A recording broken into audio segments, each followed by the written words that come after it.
how to check disk and bandwidth usage in Plesk.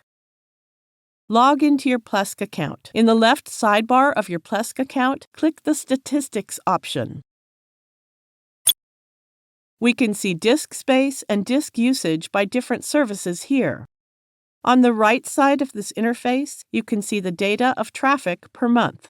The bandwidth usage by different services is also displayed here. It doesn't have data right now for bandwidth usage, but you may find it here. Below, you can view more detailed info on FTP statistics data transfer and web statistics. To see data transfer details, click on it. Now click on the View link corresponding to the domain name you want to view. It shows detailed information about usage limit and available bandwidth. It is the end of the tutorial.